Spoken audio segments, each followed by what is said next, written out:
نيجي نمكاس إنك ورثة ده وحنا وصول ما أنت كبعدي على جاب كده لا عم بوعيس لك لا على سجال لجوا دينا عباشناس وحواي أنت الدولة كسو كيسنا كعبنا إن وحلاقة قبته وايد هذا وحلاقة قبهين أو صدق مع الموت أنا وحلاقة قبل مقصر ما تقال بريتشيل ديا روس وانا جاري ما تنيك أوين نوعو لما كي سياسة نقول مترجم فدو هوسين نقدين هالأوجات يعني ممكن دومي وحنا باهناي من حقايا نلسيو أو حقايا نلسيو هذه حقايا نلسيو هاي أو بيرتان تعمل تك أصول قرحايا حتى عمشوني أنا لا يدوان ولا جري degmada galcad ee gobolka galgaduud ayaa wajahaysa xaalad siyaasadeed oo kacsan kadib markii qaybo kamid ah beesha Cali Gaaf gaar ahaan jilib iyo aruuris ay si cad uga hor yimaadeen qaabka loo dhisay maamulka cusub ee degmadaasi cabashadan ayaa timid kadib markii la shaaciyay qaab dhismeedka maamulka iyadoo nabadoono waxgarad dhalinyaro aqoon-yahano ka soo jeeda degmadaasi ay ku eedeeyeen inaan si hufan oo tashi ah ku dhisan loo soo marin habka soo xilista mas'uuliyiinta degmadaasi waxay ku doodayeen in saamigoodii siyaasadeed aan loo tixgelin sida ay mudan yihiin taliye hore ee maamulida bariga galgaduud taliye Ibrahim Macalin Axmed ayaa si cad u muujiyay diidmadiisa ku aadan maamulka cusub isagoo sheegay in loo baahnaa xanaanka loo dhan yahay oo lagu wada qanco si loo helo maamul waara meeshaan maanta waxa la isku imaaday inay yihiin jeedadeeda kacdoon oo bulshada degmada galcad kamid ah bulshadaas oo jilib aruus la yiraahdo inaad dhalinyarteeda tihiin odayaasheeda tihiin culimadeeda tihiin intaas marka waxaan rabnaa inaan saxaafadeedka meeshaan aan kasoo saarayna aan ku caddayno caqabadaha iyo dhibka meeshaan na keenay inaan media soo istaagno oo ka hadalno nagu geeyo anoo soo koobaya raggii iga horreeyana ay ka hadleen waxaan rabaa degmada galcad waa isla degan dadka ugu badanna waa Cali Gaaf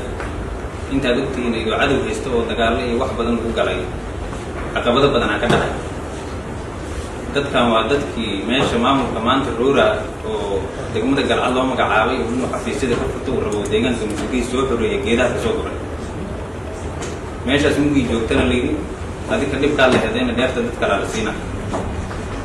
ayadoo sidaas aniga waxa kamid ah dadkii lagu yiri musuqooyiga oo dilaa maka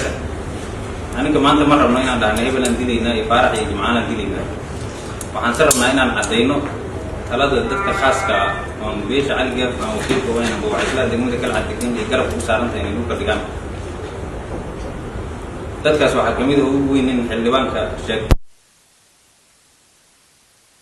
ninkaas mataladiisu iyo sababta uu ku soo galay xildhibaannimada oo hadda haysto waa ninkana lagu la kacay Cali Gaafna uu kula kacay waa islana uu kula kacay shalay waxaad ogtiin ogolaashada dadweynena kuma imaan nabadoonnadii beesha Cali Gaaf ogolaashadoodana kuma imaan iyo dadka xildhibaanada nala lahay nimaa keensaday xooguna meesha ku keensaday inuu asiga doorto rabo ilaahay ma qadarin mana dooran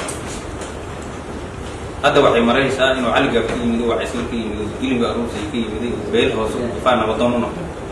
sidoo kale nabadoon Xasan Muuse oo kamid ah nabadoonnada jilib aruus ee Cali Gaaf ayaa sheegay in cabashadu aysan ahayn mid lagu carqaladeynayo maamulka balse ay tahay mid ku saleysan xaqraadiisa in la helo matalaad cadaalad ah iyo aruuris maalin walba gogol dhigi doona maalin walba dacwo taagi doona dacwadoodu bari kaliya ma aha waa taagan tahay waa socotaa maalin walba gogol dhigi doona bariga waa dhigaya bixi dambe waa dhigaya waa taagayin maalin walba inta ma taqaana ilaahay ku misay muraadkooda ka gaaraan intay muraadkooda ka gaaraan dacwadoodu waa taagan tahay gogol dhigoor waa taagan yahay isumaadkoor waa taagan yahay maalin walba oo dharka ka mariyaba waxa cabasho ay wadayaan cabashadaas waxa waaye inta dawladda ka suqaysana ka cabanaya in wax laga qabto waayo haddaan wax laga qabayn oo saddex maalmood ana wax laga qaban maqasar ma taqaana jilib iyo aruus waana gaaray السلام عليكم ورحمة الله وبركاته.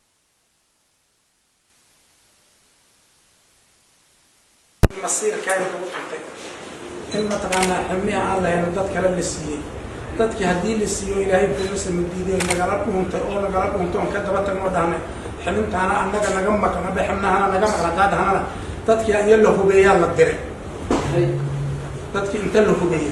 أيا الله دري. حوالي مقتدى الصباح ترى متكلم تقولي. markaan qabanay oo dhahnay ma taqaanaa war xibintaan annaga waxaan anagu leenahay hana la siiyo oo nala arkay oo muuqaalkan iyo maqalkan la maqlay iyo la hubiyaa la diray masiirka aan meesha ku lahayna ragaa ku tuntay nabadoonka ugu horeeyana ku tuntay masiirkaynu male waxaan beertaan taqabna rag kala bulsho wahay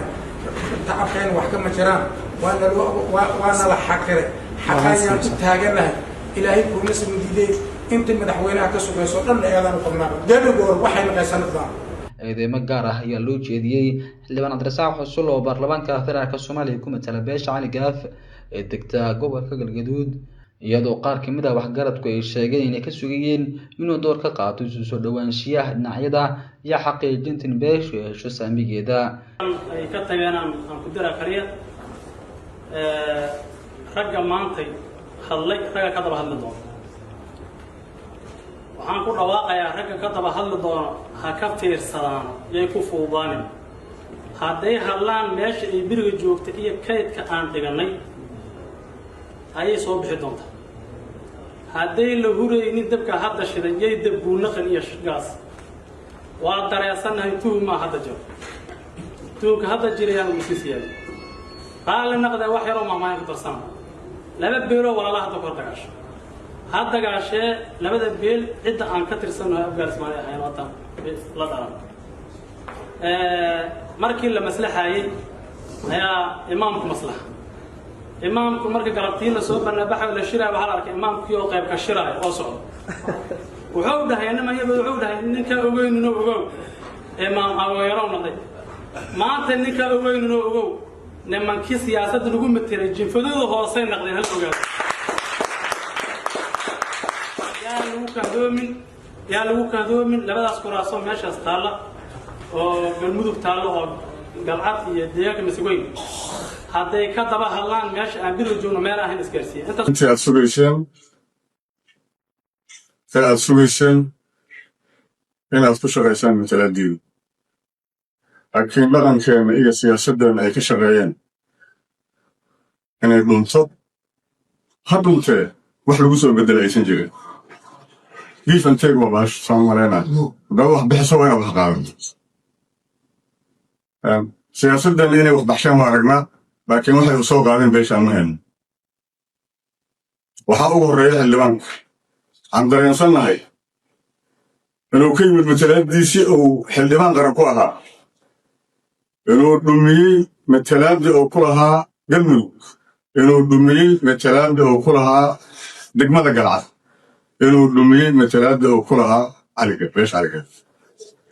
oo uu ku soo abuuray inuu nabadoon ka naqdo qaybaha jiliga aruus leeyihiin oo soo qaado ku takri falahadan oo meelaan la ogeyn haddana u dhig